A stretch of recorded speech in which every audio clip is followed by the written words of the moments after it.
मेरे प्यारे दोस्तों, मैं वैभव एक बार फिर से आप सबका स्वागत करता हूं आपके अपने ऑनलाइन प्लेटफॉर्म पर। आप सभी मेरे भाई बहनों का बहुत बहुत स्वागत है। जल्दी से सारे लोग आ जाइए। फिर आज के सेशन की हम लोग शुरुआत करेंगे और जितने मेरे भाई बहन जुड़ते चल रहे हैं आप सभी लोगों से निवेदन करूंगा कि सेशन को लाइक कर दीजिएगा, सेशन को शेयर कर दीजिएगा, ताकि बाकी साथी जो नहीं जुड़ पाए तो वो लोग भी जुड़ जाए। और चैनल पर अगर पहली बार है तो चैनल को सब्सक्राइब जरूर कर लीजिएगा। साथ ही साथ अगर आप टेलीग्राम से नहीं जुड़े हैं तो टेलीग्राम का लिंक आपको चैट बॉक्स में दिख रहा है, टेलीग्राम चैनल से जुड़ जाएगा। और व्हाट्सएप से जुड़ना चाहते हैं तो आप इस नंबर पर मैसेज कर सकते हैं, तो व्हाट्सएप पे भी आपको इंपॉर्टेंट अपडेट्स और पर्सनली नोटिफिकेशंस और बहुत सारी चीज़ें मिलती रहेंगी। तो चलिए शुरू करेंगे आज की क्लास को। पहला प्रश्न आपसे कह रहा है, पहला प्रश्न कह रहा है इनमें से देशज शब्द नहीं है, तो बताइएगा क्या हो जाएगा। देशज शब्द नहीं आपसे कह रहा है। डॉक्टर कह रहा है दातुन है, लोटा है, कटोरा है। क्या हो जाएगा। देशज शब्द नहीं है, डॉक्टर, दातुन, लोटा, कटोरा, तो क्या हो जाएगा। तो आप पढ़ते ही समझ जाओगे क्या हो जाएगा। कौन सा देश शब्द नहीं है, तो आंसर कर दोगे डॉक्टर। डॉक्टर जो है ये देश शब्द नहीं है, अंग्रेजी भाषा का शब्द है। बाकी दातुन हो गया, लोटा हो गया, कटोरा हो गया, ये सब देश शब्द है। ऑप्शन संख्या यहाँ पर ए बिल्कुल करेक्ट हो जाएगा। ठीक है, चलिए आगे बढ़ेंगे अगले प्रश्न की तरफ। ज्येष्ठ का विलोम होता है, उत्कृष्ट होगा, कनिष्ठ होगा, अग्रज होगा, इनमें से कोई नहीं होगा। बताएंगे क्या जाएगा। तो ज्येष्ठ का विलोम आपसे पूछ रहा है, बताएंगे क्या जाएगा। उत्कृष्ट होगा, कनिष्ठ होगा, अग्रज होगा, इनमें से कोई नहीं होगा। क्या होगा। उत्कृष्ट का निकृष्ट होगा, अग्रज का अनुज होगा, और यहाँ पर ज्येष्ठ का क्या हो जाएगा, कनिष्ठ हो जाएगा। ऑप्शन संख्या क्या कर देंगे, तो बी आंसर कर देंगे। ठीक है, जितने मेरे भाई बहन जुड़ते चल रहे हैं आप लोगों से यही निवेदन करूंगा कि आप लोग सेशन को लाइक और शेयर जरूर करें। ठीक है, सेशन को लाइक और शेयर जरूर करें ताकि बाकी साथियों तक भी ये सेशन पहुंच सके, उनके लिए भी हेल्पफुल हो सके। अगले प्रश्न की तरफ चलेंगे। अगला प्रश्न आपसे कह रहा है गजानन में कौन सा समास है। अव्ययी भाव, बहुव्रीहि, तत्पुरुष या फिर कर्मधार है। गजानन, ठीक है, गज के समान जिसका है आनन, तो क्या हो जाएगा। तो मतलब कि गणेश जी। ठीक है, क्या हो जाएगा, मतलब कि गणेश जी। इसका मतलब क्या है, इसका मतलब बहुव्रीहि समास। ठीक है, जब दो पद मिलकर के किसी तीसरे की तरफ संकेत कर रहे हो, ठीक है, किसी तीसरे भाव की उत्पत्ति हो रही हो, तो फिर वो क्या हो जाएगा, तो वहां पर बहुव्रीहि समास होता है। जैसे गज के समान आनन, तो गज के समान आनन किसका है, गज के समान मुख वाले कौन है, तो गणेश जी हैं। तो क्या हो जाएगा, तो आंसर कर दो क्या, बहुव्रीहि समास हो जाएगा। ऑप्शन संख्या बी आंसर कर देंगे। ठीक है, आगे बढ़ेंगे अगले प्रश्न की तरफ। छंद के कितने प्रकार होते हैं। 3, 2, 5, 4।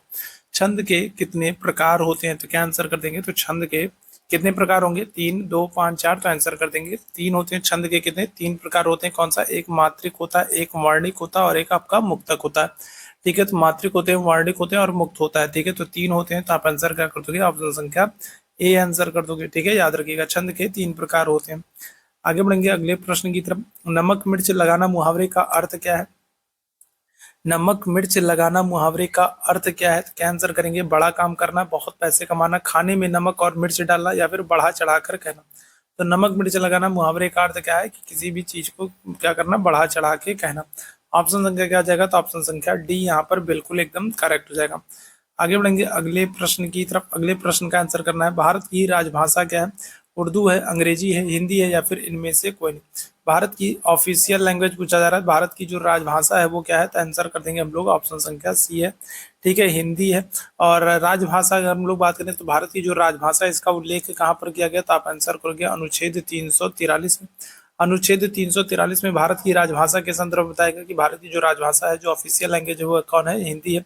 और हिंदी को राजभाषा के रूप में मान्यता कब मिली है, तो आप आंसर कर देंगे 14 सितंबर 1949 को। ठीक है, हिंदी भाषा को राजभाषा के रूप में अगर हम लोग बात करेंगे तो स्वीकार कब किया गया, तो आंसर करोगे 14 सितंबर 1949। यही कारण है कि 14 सितंबर को हम लोग क्या करते हैं, इसे यही कारण है कि 14 सितंबर को हम लोग राष्ट्रीय हिंदी दिवस मनाते हैं। ठीक है, क्या करते हैं, यही कारण है कि 14 सितंबर को हम लोग राष्ट्रीय हिंदी दिवस मनाते हैं। याद रखेंगे क्या करते हैं, तो राष्ट्रीय हिंदी दिवस मनाते हैं। कब मनाते हैं, 14 सितंबर को मनाते हैं। क्लियर है। चलिए अगला प्रश्न आपके सामने है, गोदान के लेखक कौन है। माखनलाल चतुर्वेदी हैं, भगवती चरण वर्मा है, महादेवी हैं, या फिर मुंशी प्रेमचंद। क्या आ जाएगा, तो गोदान के लेखक कौन जाएंगे, तो आप आंसर कर दोगे मुंशी प्रेमचंद है। गोदान हो गया। इसके अलावा अगर हम लोग बात करें, रंग भूमि है, कर्म भूमि है, निर्मला है। ठीक है, और आखिरी अगर हम लोग अधूरा उपन्यास पूछा जाए तो मंगलसूत्र है। तो ये सब किसके हैं, तो ये सब मुंशी प्रेमचंद के हैं। ऑप्शन संख्या क्या आ जाएगा, तो डी आंसर कर देंगे। ठीक है, चलिए आगे बढ़ेंगे। अगला प्रश्न है, उसे धीरे धीरे लिखने की आदत है। इसमें रेखांकित शब्द क्या है, धीरे धीरे आपसे पूछ रहा है, क्या बताइएगा। उसे धीरे धीरे लिखने की आदत है। धीरे धीरे आपसे पूछा जा रहा है क्या है, सर्वनाम है, संज्ञा है, क्रिया है, या फिर विशेषण है। क्या हो जाएगा, तो अगर हम लोग बात करेंगे तो लिखना जो है, तो लिखना क्या है, तो लिखना जो है ये क्रिया है। ठीक है, लिखना अगर हम लोग बात करेंगे तो लिखना क्या है, तो लिखना जो है वो क्रिया है। और जो क्रिया की विशेषता बताए वो क्या हो जाएगा, वो क्रिया विशेषण हो जाएगा। लिखना क्रिया है और कैसे लिख रहा है, तो धीरे धीरे लिख रहा है, तो क्या आंसर हो जाएगा, तो यहाँ पर हम लोग बात करेंगे तो आंसर कर दोगे ऑप्शन संख्या डी, क्रिया विशेषण हो जाएगा। ठीक है, क्या हो जाएगा, क्रिया विशेषण हो जाएगा। ठीक है, आगे बढ़ेंगे अगले प्रश्न की तरफ।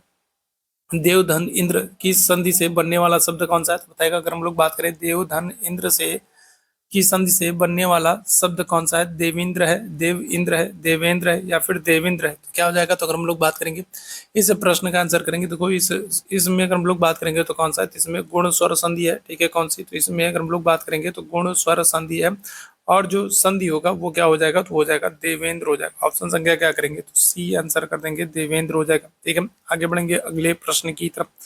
कमल का पर्यायवाची शब्द क्या है, बताइएगा, रश्मि है, सरोज है, भानु है, भास्कर है, क्या हो जाएगा बताएंगे। तो अगर हम लोग बात करें तो कमल का पर्यायवाची शब्द क्या है, तो देखो भानु, अगर हम लोग बात करें तो भानु जो है तो ये सूर्य का है, भानु, भास्कर, दिनकर, दिवाकर, ये सब किसके हैं, तो ये सब सूर्य के हैं। ठीक है, याद रखिएगा। रश्मि अगर हम लोग बात करेंगे तो रश्मि किसका है, तो रश्मि किरण का पर्यायवाची है। कमल का पर्यायवाची क्या हो जाएगा, सरोज हो जाएगा। ऑप्शन संख्या क्या कर देंगे, तो बी आंसर कर देंगे। आगे बढ़ेंगे अगले प्रश्न की तरफ। अक्टूबर 2019 में अंतर्राष्ट्रीय मुद्रा कोष के प्रबंध निदेशक के रूप में किसे नियुक्त किया गया, आईएमएफ की बात हो रही है, इंटरनेशनल मॉनेटरी फंड की बात हो रही है, आईएमएफ की बात हो रही है।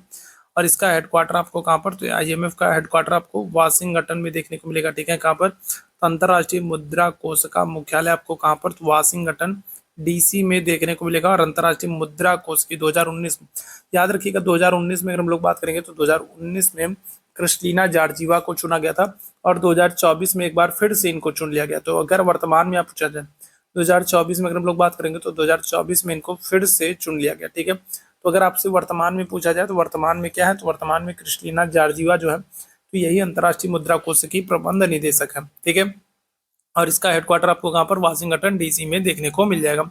आगे बढ़ेंगे अगले प्रश्न की तरफ। अगले प्रश्न का आंसर करेंगे, प्रधानमंत्री नरेंद्र मोदी को निम्नलिखित में से किस अभियान के लिए ग्लोबल गोलकीपर पुरस्कार मिला।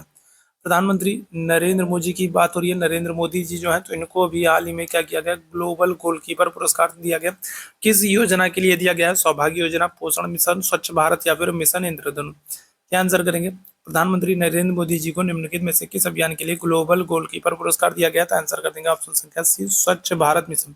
स्वच्छ भारत मिशन की शुरुआत कब की थी, तो 2 अक्टूबर 2014 को जब मोदी जी प्रधानमंत्री बने थे, तो उसी वर्ष अगर हम लोग बात करेंगे तो गांधी जयंती के दिन 2 अक्टूबर 2014 को इन्होंने स्वच्छ भारत मिशन की शुरुआत की थी। ऑप्शन संख्या क्या जाएगा, ऑप्शन संख्या सी बिल्कुल करेक्ट जाएगा। क्लियर, आगे बढ़ेंगे अगले प्रश्न की तरफ। निम्नलिखित में से किस किले को स्वर्ण किले के नाम से जाना जाता है, बताइएगा कौन सा किला है जिसको स्वर्ण किले के नाम से हम लोग जानते हैं, तो जैसलमेर, लाल किला, मेहरानगढ़ या फिर औरंगाबाद, कौन सा किला है जिसको हम लोग स्वर्ण किले के नाम से जानते हैं, बताएंगे। जैसलमेर, लाल किला, मेहरानगढ़ किला या फिर औरंगाबाद किला, क्या हो जाएगा, करेक्ट आंसर हम लोग कर देंगे जैसलमेर। ठीक है, कहाँ पर, तो जैसलमेर। जैसलमेर कहाँ पर है, राजस्थान में। अच्छा, जैसलमेर में आपको याद रखना है, जैसलमेर अगर हम राजस्थान में बात करेंगे तो जैसलमेर में आपको याद रखना है एक तो मरु महोत्सव का आयोजन होता है। ठीक है, क्या हो जाता है, तो अगर हम लोग बात करेंगे तो मरु महोत्सव का आयोजन होता है कहाँ पर, जैसलमेर में होता है, याद रखिएगा। ठीक है, मरु महोत्सव कहाँ पर, तो जैसलमेर में। ऑप्शन संख्या ए बिल्कुल करेक्ट हो जाएगा।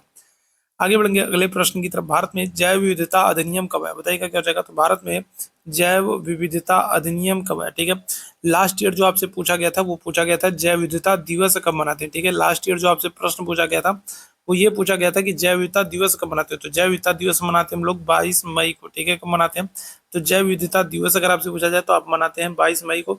और अधिनियम कब है, 2000 में, 2001 में, 2002 में, 2004, तो जैव विविधता अधिनियम आया है 2002 में। ऑप्शन संख्या क्या हो जाएगा, तो सी बिल्कुल करेक्ट हो जाएगा। आगे बढ़ेंगे अगले प्रश्न की तरफ।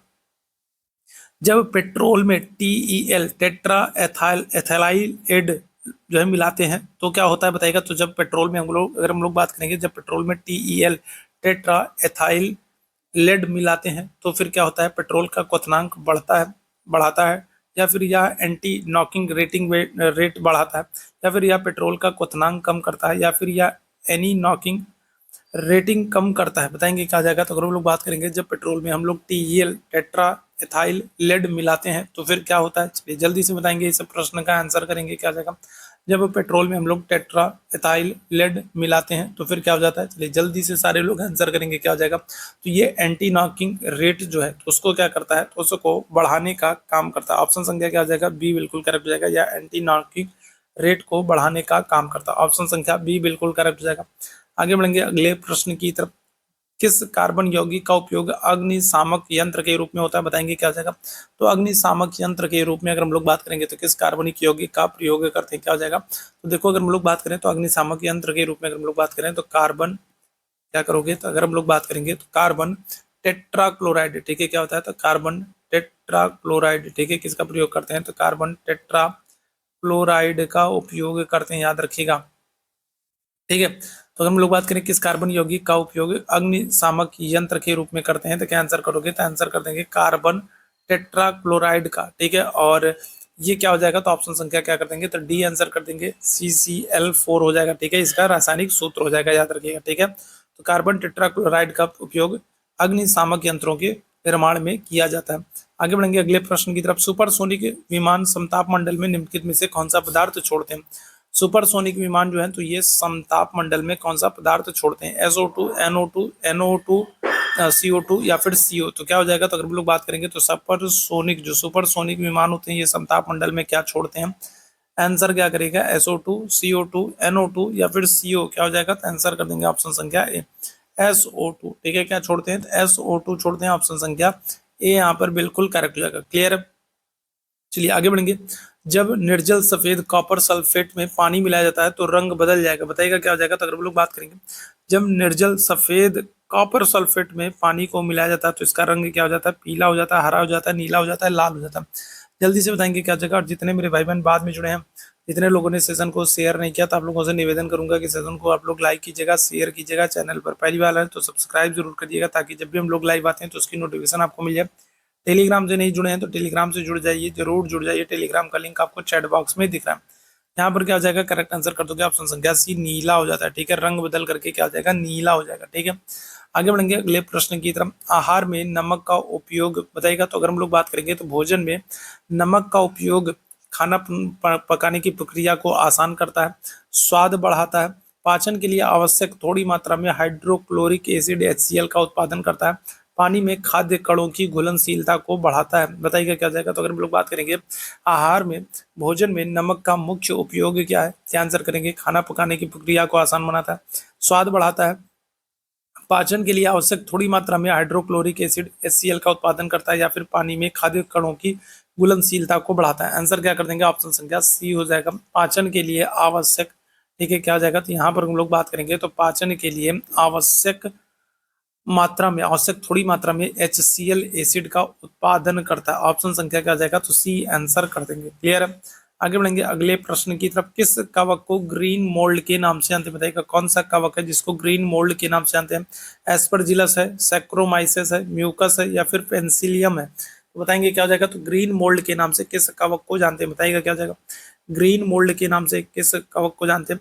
और टेलीग्राम से जुड़ जाएगा, वहीं पर आपको PDF मिल जाएगी, ठीक है, टेलीग्राम पर आप जरूर जुड़ जाइए, वहाँ पर आपको PDF और बहुत सारी इंपॉर्टेंट अपडेट्स मिलती रहती हैं, बहुत सारे इंपॉर्टेंट क्वेश्चंस भी मैं यहाँ पर मैं आप लोगों को भेजता रहता हूँ, जो कि आपके लिए बहुत महत्वपूर्ण।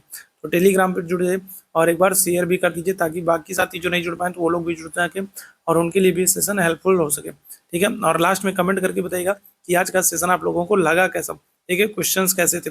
पेनिसिलियम क्या हो जाएगा, ऑप्शन क्या कर देंगे, तो डी आंसर कर देंगे, पेनिसिलियम, ठीक है।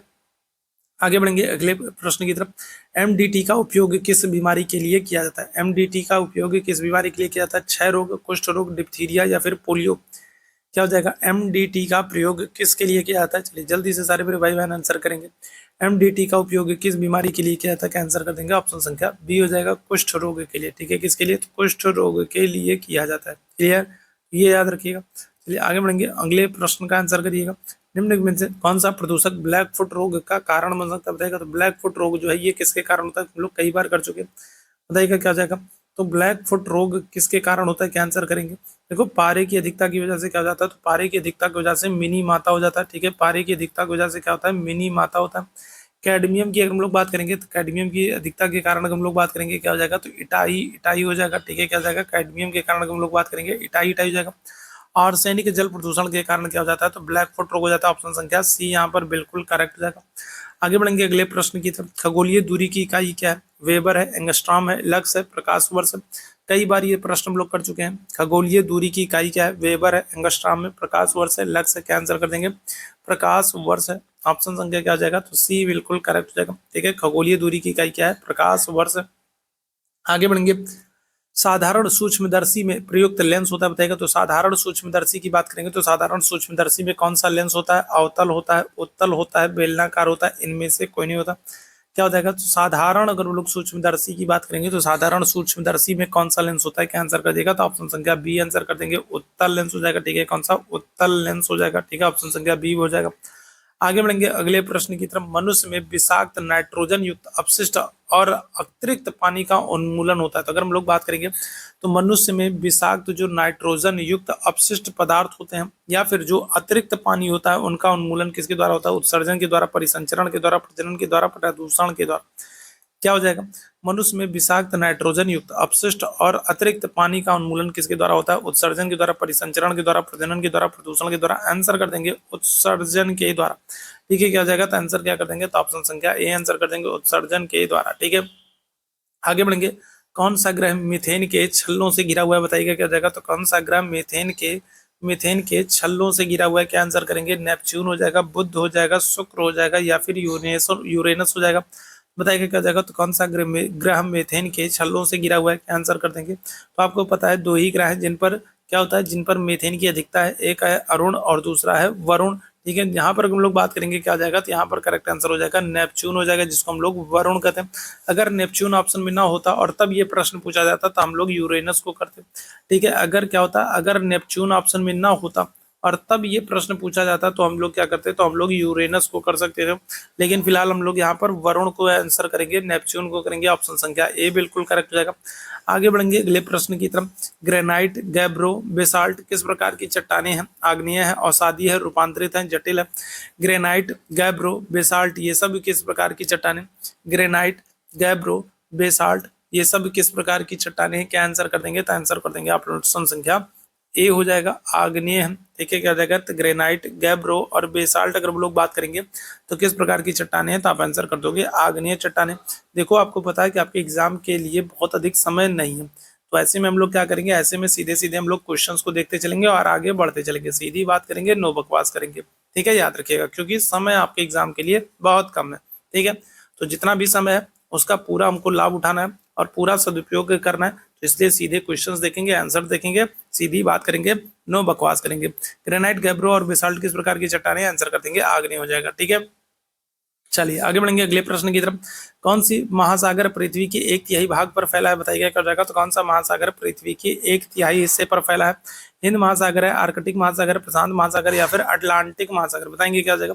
तो कौन सा महासागर पृथ्वी के एक तिहाई हिस्से पर? तो आपको पता है सबसे बड़ा महासागर कौन सा है? प्रशांत महासागर है, तो यही फैला होगा। ऑप्शन संख्या क्या करिएगा? तो ऑप्शन संख्या सी आंसर कर देंगे, पैसिफिक ओशियन पृथ्वी के एक तिहाई भाग पर फैला। ऑप्शन संख्या सी बिल्कुल करेक्ट हो जाएगा। ठीक है, आगे बढ़ेंगे अगले प्रश्न की तरफ, कौन सा अनुच्छेद सभी के लिए शिक्षा से संबंधित है? बताएगा। तो सभी के लिए शिक्षा की बात कौन सा अनुच्छेद करता है? अनुच्छेद 41 करता है, अनुच्छेद 45 करता है, अनुच्छेद 43 करता है, अनुच्छेद 44 करता है। कौन सा अनुच्छेद है जो सभी के लिए शिक्षा से संबंधित है? कौन सा अनुच्छेद है जो सभी के लिए शिक्षा से संबंधित है? अनुच्छेद 41, अनुच्छेद 45, अनुच्छेद 43, अनुच्छेद 44। आंसर क्या हो जाएगा? आंसर कर दोगे ऑप्शन संख्या डी, अनुच्छेद 45 नीति निर्देशक तत्व में है, अनुच्छेद 45 और ये सभी के लिए शिक्षा की बात करता है। ऑप्शन संख्या क्या हो जाएगा? तो डी आंसर बी आंसर कर देंगे। ठीक है, क्या हो जाएगा? तो बाहुबली वाला ऑप्शन संख्या बी आंसर हो जाएगा। आगे बढ़ेंगे, तरल धातु होती है, तो कल भी हम लोगों ने इस प्रश्न के संदर्भ में बात की थी कि कौन सी एक ऐसी धातु होती है जो लिक्विड फॉर्म में आपको मिलती है? बिस्मथ है, मैग्नीशियम है, पारा है, सोडियम। कौन सी एक ऐसी धातु है जो लिक्विड फॉर्म में मिलती है, तरल अवस्था में मिलती है? बिस्मथ है, मैग्नीशियम है, पारा है, सोडियम। क्या आंसर कर देंगे? तो आंसर कर देंगे पारा हो जाएगा। ठीक है, कौन सी एक तरल धातु है? तो आप आंसर कर दोगे पारा को। ऑप्शन संख्या सी बिल्कुल करेक्ट हो जाएगा। आगे बढ़ेंगे, अगला प्रश्न जो आपके सामने है, निम्नलिखित में से कौन सा एक प्राथमिक रंग नहीं है? तो प्राथमिक रंग के संदर्भ में मैंने आप लोगों को गोबर बताया। ठीक है, क्या किया? तो मैंने आप लोगों को गोबर बताया। ठीक है, क्या किया? तो गोबर बताया। ठीक है, अगर हम लोग बात करें तो जी फॉर क्या हो जाएगा? तो जी फॉर आपका ग्रीन हो जाएगा। ठीक है, क्या हो जाएगा? ग्रीन हो जाएगा। बी फॉर अगर हम लोग बात करेंगे क्या हो जाएगा? तो ब्लू हो जाएगा। और आर फॉर अगर हम लोग बात करेंगे क्या हो जाएगा? रेड हो जाएगा। ठीक है, तो गोबर मैंने आप लोगों को बताया प्राथमिक रंग के संदर्भ में, हरा, नीला, लाल। तो ये क्या है? तो हरा, नीला, ठीक है, लाल हो गया, हरा हो गया, नीला हो गया। तो ये क्या है? प्राथमिक रंग है। कौन नहीं है? तो ऑप्शन संख्या डी आंसर कर दोगे, पीला जो है ये प्राथमिक रंग नहीं है। ठीक है, आगे बढ़ेंगे अगले प्रश्न की तरफ, कौन सी रक्त कोशिकाएं शरीर की सैनिक कहलाती हैं? बताइएगा। तो कौन सी रक्त कोशिका है जो शरीर की सैनिक कहलाती है? WBC है, प्लेटलेट्स है, RBC या फिर इनमें से कोई नहीं? तो बताएंगे। तो शरीर में अगर हम लोग बात करेंगे तो सैनिक कोशिकाएं कौन सी कहलाती हैं?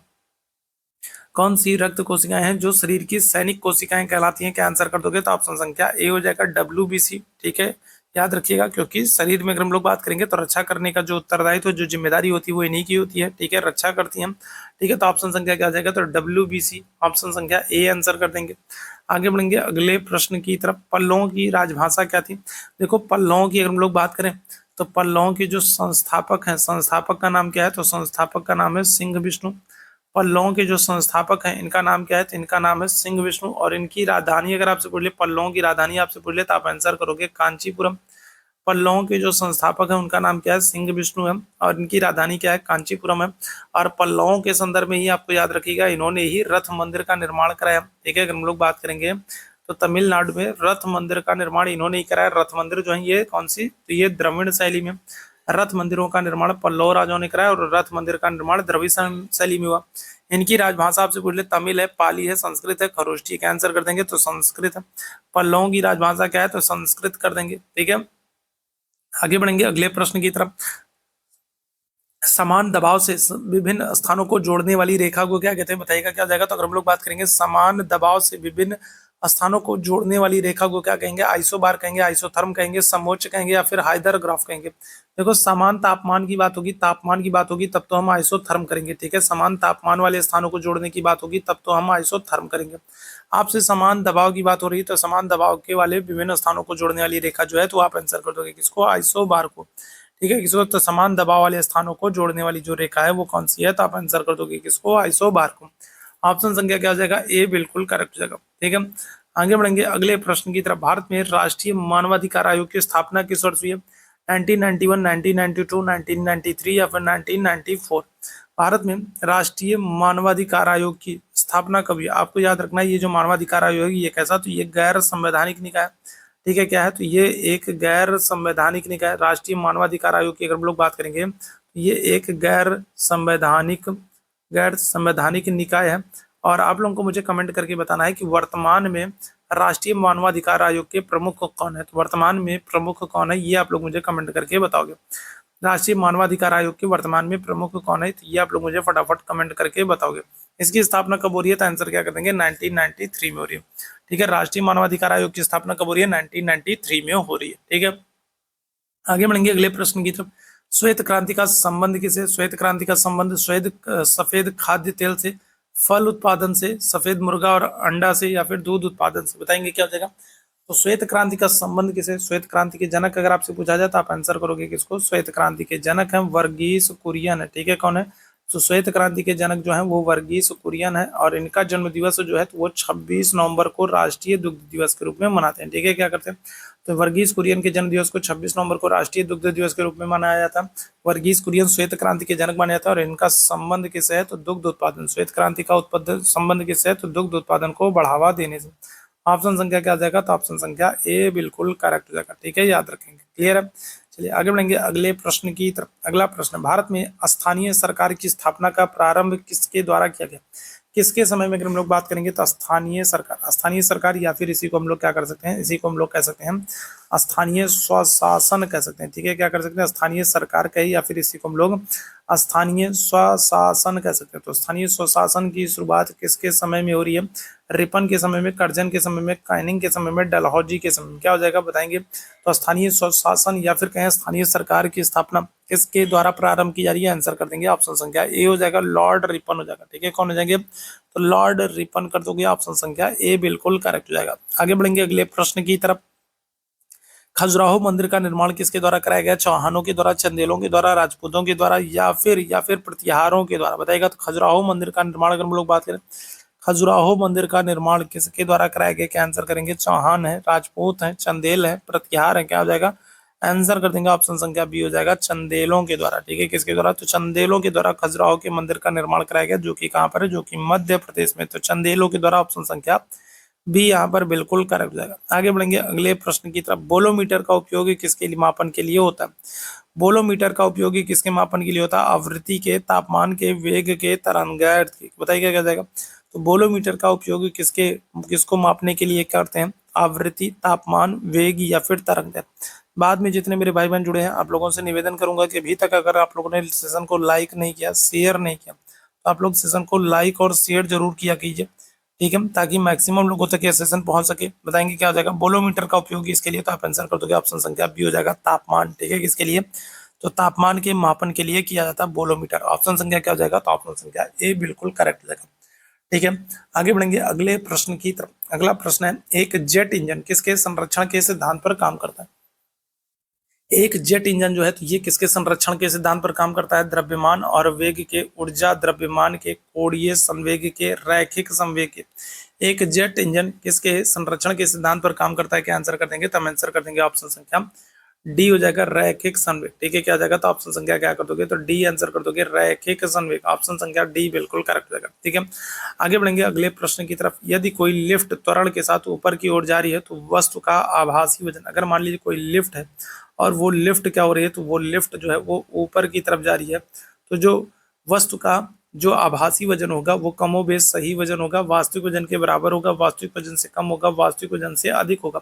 लिफ्ट अगर ऊपर की तरफ जाएगी तो क्या हो जाएगा, तो अगर हम लोग बात करेंगे तो लिफ्ट अगर ऊपर की तरफ जाएगी तो जो वस्तु का जो आभासी वजन है ऊपर की तरफ जाएगी तो वास्तविक वजन से अधिक होगा, और अगर नीचे की तरफ आएगी तो क्या होगा, तो वास्तविक वजन से कम होगा, ठीक है, याद रखिएगा। ऊपर की तरफ जाएगी तो वास्तविक वजन से अधिक होगा, और नीचे की तरफ आएगी तो क्या होगा, तो वास्तविक वजन से कम होगा, याद रखिएगा, ठीक है। ऑप्शन संख्या क्या हो जाएगा, तो डी आंसर कर देंगे, क्लियर है। चलिए आगे बढ़ेंगे अगले प्रश्न की तरफ। यदि कोई वस्तु ऐसी हो जिसमें से प्रकाश किरण गुजर नहीं सकती, तो क्या कहलाएगी, बताइएगा। एक ऐसी वस्तु जिसमें से कोई भी प्रकाश किरण गुजर नहीं सकती, उसको क्या कहेंगे, बताइएगा। तो एक ऐसी वस्तु जिसमें से कोई भी प्रकाश किरण न गुजर सके, उसको क्या कहेंगे, पारभासी कहेंगे, पारदर्शी कहेंगे, उत्तल कहेंगे, अपारदर्शी कहेंगे, क्या हो जाएगा, तो उसको हम लोग अपारदर्शी कहेंगे। जिससे कोई भी प्रकाश किरण नहीं गुजर पा रही, उसको हम लोग क्या कहेंगे, अपारदर्शी कहेंगे, याद रखिएगा। और अगर गुजर पा रही होगी, पूरी तरीके से अगर गुजर पा रही होगी, तो पारदर्शी कहेंगे, ठीक है, याद रखिएगा। आगे बढ़ेंगे। शिक्षकों के लिए मानदंड किसके द्वारा तैयार किया जाता है, विकसित किया जाता है, यूजीसी के द्वारा, एनसीईआरटी के द्वारा, एनसीटी के द्वारा, या फिर एनसीईआरटी के द्वारा, तो बताइए क्या जाएगा। तो अगर हम लोग बात करें, चलिए जल्दी से बताएंगे क्या हो जाएगा, चलिए जल्दी से बताएंगे। तो शिक्षकों के लिए मानदंड किसके द्वारा विकसित किया जाता है, यूजीसी के द्वारा, एनसीटी के द्वारा, एनसीईआरटी के द्वारा, या फिर एससीईआरटी के द्वारा, क्या आ जाएगा। तो शिक्षकों के लिए जो मानदंड विकसित किया जाता है वो किसके द्वारा, तो आंसर कर दोगे एनसीटी के द्वारा, ठीक है, किसके द्वारा, तो एनसीटी के द्वारा। ऑप्शन संख्या क्या आ जाएगा, तो सी आंसर कर देंगे, क्लियर है।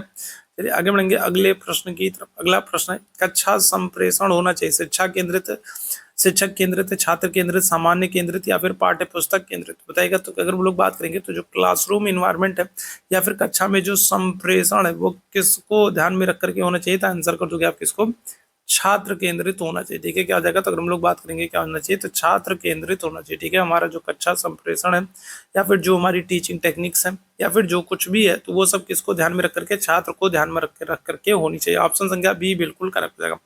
आगे बढ़ेंगे अगले प्रश्न की तरफ। बंगाल की खाड़ी का तटवर्ती राज्य कौन सा है, अगर हम लोग बात करें तो ये अपना प्यारा भारत है। और आपको पता है कि अगर हम लोग इस तरफ बात करें तो इस तरफ बंगाल की खाड़ी है, ठीक है, इस तरफ बंगाल की खाड़ी है। और आपसे पूछ रहा है कि कौन सा बंगाल की खाड़ी का तटवर्ती राज्य है। तो अगर हम लोग केरल की बात करें तो केरल आपका यहाँ पर आपका केरल पड़ेगा, ठीक है। इसी तरीके से अगर हम लोग कर्नाटक की बात कर लें, कर्नाटक आपका यहाँ पर पड़ेगा, ठीक है, कर्नाटक आपका यहाँ पर पड़ेगा, ठीक है। इसी तरीके से अगर हम लोग तेलंगाना की बात करेंगे तो तेलंगाना आपका यहाँ पर पड़ेगा, ठीक है, कहाँ पर, यहाँ पर पड़ेगा, ठीक है, ठीक है। और उड़ीसा अगर हम लोग बात करेंगे तो उड़ीसा क्या हो जाएगा, तो उड़ीसा आपका इधर पड़ेगा। तो आंसर क्या हो जाएगा, तो आंसर कर दोगे ऑप्शन संख्या ए आंसर कर दोगे, क्या हो जाएगा, उड़ीसा हो जाएगा, ठीक है। तो ये आज का महत्वपूर्ण सेशन था। उम्मीद है सेशन आप लोगों को पसंद आया होगा। सेशन पसंद आया हो तो सेशन को लाइक कीजिएगा, शेयर कीजिएगा, चैनल पर पहली बार होंगे तो सब्सक्राइब कीजिएगा, टेलीग्राम चैनल से नहीं जुड़ेंगे तो टेलीग्राम चैनल से जरूर जुड़े। अभी के लिए हम लोग बस इतना ही करेंगे। थैंक यू सो मच आप सभी को मेरे साथ जुड़ने के लिए, और कमेंट करके जरूर बताइएगा आज का सेशन कैसा लगा। Thank you so much.